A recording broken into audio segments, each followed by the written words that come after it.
Hey guys, so it's another day of very easy and simple maintenance. It is time to top off the tank.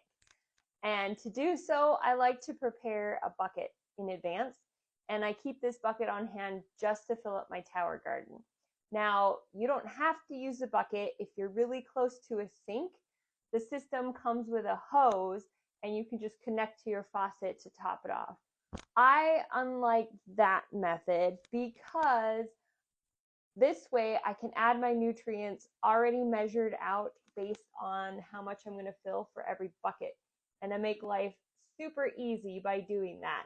So I have a bucket that I've labeled no chemicals because I don't want to add any chemicals to the water of my system. So I do not use this as a cleaning bucket.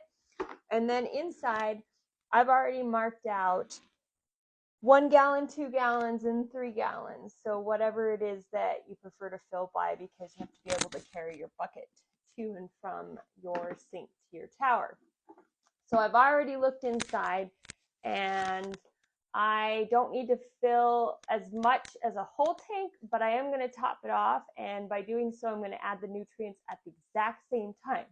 So I'm going to make my life incredibly easy. So what comes with this system is some ready-made mineral solutions, and this one is Mineral Blend A and a Mineral Blend B. So this one has 2 minerals to add to the water, and also it comes with a measuring cup. Again, I've simplified my life. I've written on my measuring cup exactly if I were to fill this particular reservoir to the brim. I have written on here that it's a 13-gallon reservoir and it would need 260 milliliters or 1.1 cups. And then since I add in gallons per gallon, I usually go to 2 gallons in my bucket. That's a good amount that I can carry, and that's measured in 20, 40, or 80 mils. So with each 2 gallons, I add 40 milliliters of solution A and 40 milliliters of solution B. So as I'm filling with 2 gallons, I add the 40 and 40. You want to make sure that you mix both your mineral A and mineral B blend. And again, I use 40 mils of solution A and 40 mils of solution B per 2 gallons of water. Always make sure you use cold water and not hot water. You don't want to scald your roots. Now, sometimes I have to move a light out of my way and clip off some of the leaves from my plant. Then I just top off the reservoir. All right, so I've topped off my tank. I ended up adding about 6 gallons, so it was about half empty, which is what I thought. And with that, like I said, I just add the nutrients with every bucket, so I don't have to stress about what was the amount that I need to add. And there's lots of little tips and tricks and easy ways to do that. Do not stress about the process of adding nutrients. It can be simplified.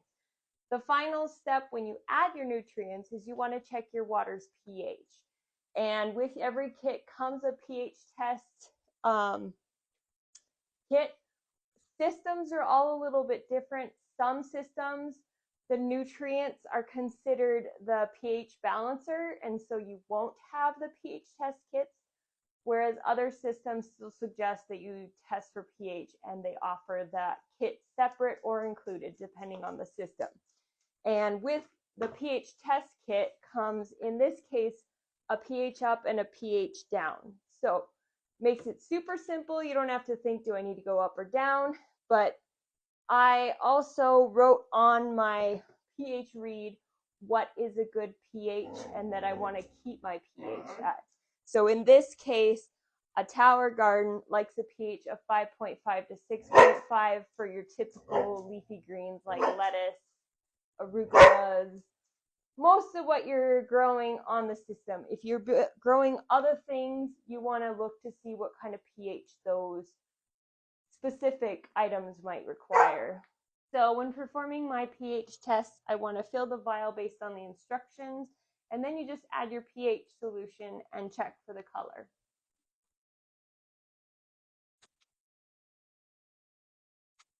So mine reads somewhere between 6.5 and 7. So I do want to bring it down just a little bit.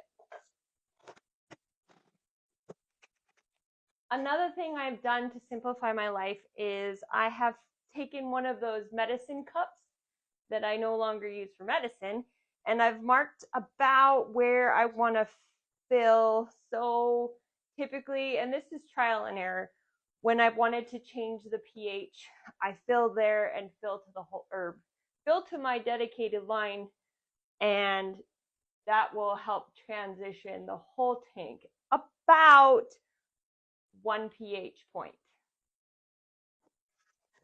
And give the tank a little bit of a mix.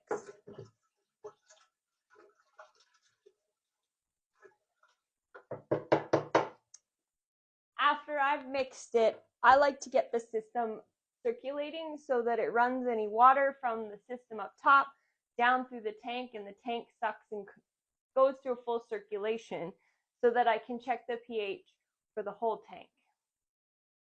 And to do that, I just trigger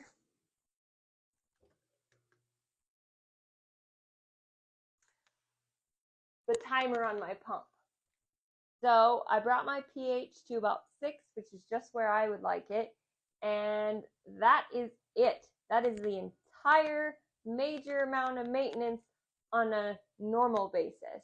The only heavy duty maintenance would be taking this thing down and fully giving it a cleaning, which someday we'll do that, but it is not necessary right now. So between that and just wiping it off, there's not much else to do for this system. So follow, like, subscribe, and you'll learn more.